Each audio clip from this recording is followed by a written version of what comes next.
Bonjour à toutes et à tous, c'est Tom le jardinier.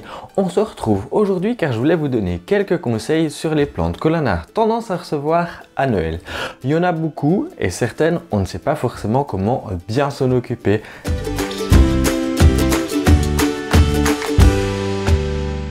Il y a évidemment en premier les hellebores. Ce sont des vivaces qui reprennent très facilement quand elles sont cultivées à l'extérieur. Ce sont des vivaces, je l'ai bien dit, pas des plantes d'intérieur. Donc elles ont été cultivées à l'extérieur, peut-être un poil forcé pour fleurir actuellement, car elles fleurissent plutôt janvier d'habitude. Elles apprécieront être à l'ombre.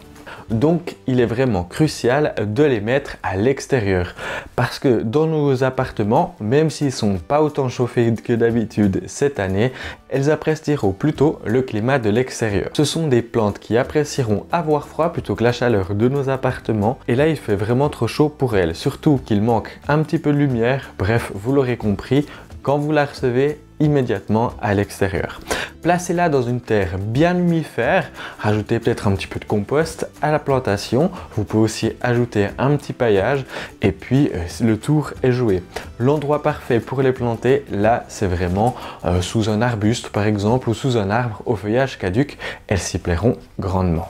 Autre plante qu'on reçoit chez nous, c'est les azalées. Alors là, franchement, c'est une plante qui est un petit peu compliquée à faire survivre. Qu'on ait des fleurs doubles, fleurs simples, etc. Moi, j'aime bien ces coloris un peu roses.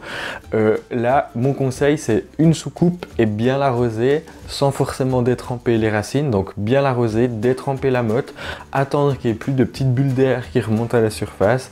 Et puis, à ce moment-là, vous pouvez en mettre une soucoupe pour éviter qu'elle ait soif. On ne laisse pas trop d'eau stagner dedans. L'azalée, elle a tendance à très facilement perdre ses feuilles parce qu'elles ont été bichonnées en serre, elles ont été cultivées dans des parfaites conditions et chez nous, on n'a pas ces conditions-là. Petit conseil de survie, une fois qu'elle a fini de fleurir, vous enlevez bien tous les boutons floraux pour la forcer à survivre, à la rempoter dans un pot plus grand ou la planter dans une terre acide. Elle appréciera être dans une pièce pas trop chaude, on va être aux alentours de 13-15 degrés, donc ce qui correspond pas forcément à nos intérieurs, dans des endroits assez lumineux mais pas le soleil direct. La pièce idéale, moi c'est souvent un corridor qui est pas chauffé mais maintenu hors gel. Je trouve que c'est la situation idéale pour faire revenir et pouvoir faire survivre vos azalées.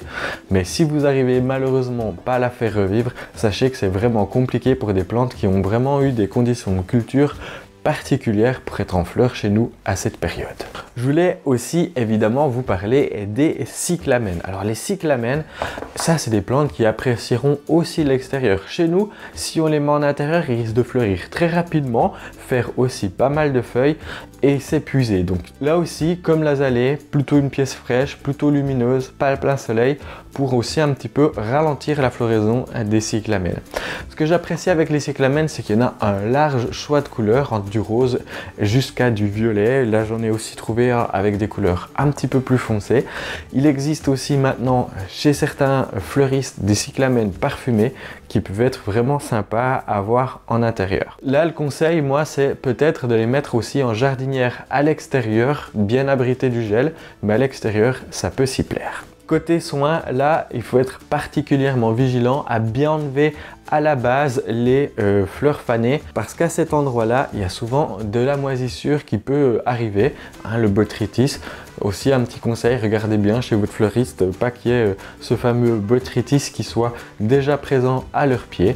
Il est difficile, mais c'est pas infaisable avec des cyclamènes des fleuristes, donc pas le cyclamène sauvage qu'on peut retrouver dans les sous-bois, etc., de les faire refleurir. Pour ça, il faut qu'ils passent une petite période de repos, hein, en été. Donc on va bien le nourrir, bien faire un peu faner son feuillage en le nourrissant et en l'arrosant régulièrement jusqu'à la fin de la floraison. Et là, on pourra le replanter, lui, au mois d'août. Une autre plante qu'on peut recevoir aussi régulièrement pour Noël, c'est l'amaryllis. Moi, je l'offre chaque année à ma maman, au moins un bulbe d'amaryllis. Et là, l'amaryllis, c'est un peu son faux nom. Son vrai nom serait plutôt Hippeastrum, il ne faut pas les confondre, ils viennent de deux régions différentes.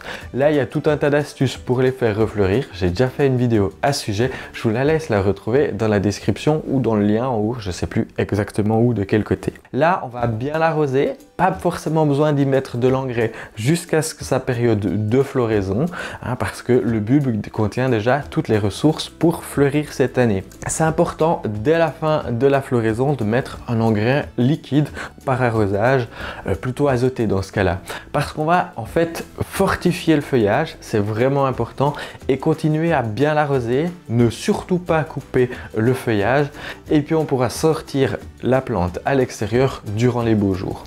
Vers le mois de juillet, août, des fois septembre, le feuillage aura complètement séché et là on pourra soit le ressortir de son pot, soit le garder en pot et le conserver dans un endroit un peu plus frais. Moi je le mets en cave en ce moment-là et après je le ressors au mois d'octobre, novembre pour être certain d'avoir des floraisons autour de Noël. Et là on arrive à le faire peut-être fleurir l'année suivante, c'est pas sûr parce que encore une fois tous ces bulbes ont été forcés en jardinerie pour arriver à avoir de belles fleurs dès le moment où on le reçoit. J'ai fait le tour de toutes ces plantes de Noël, j'ai volontairement oublié le poinsettia car j'ai déjà fait plein de vidéos à ce sujet, vous les retrouvez elles aussi dans la description et là en haut et vous pouvez retrouver toutes ces vidéos bien explicatives comment entretenir et faire durer vos poinsettias. Moi je vais prendre quelques jours de repos, on se retrouve l'année prochaine pour de nouvelles vidéos. Je vous souhaite d'ici là de très belles fêtes à tous et à tous, une bonne année, la santé et surtout du bon jardinage. Voilà, ça sera tout pour moi. Ciao jeune pousse!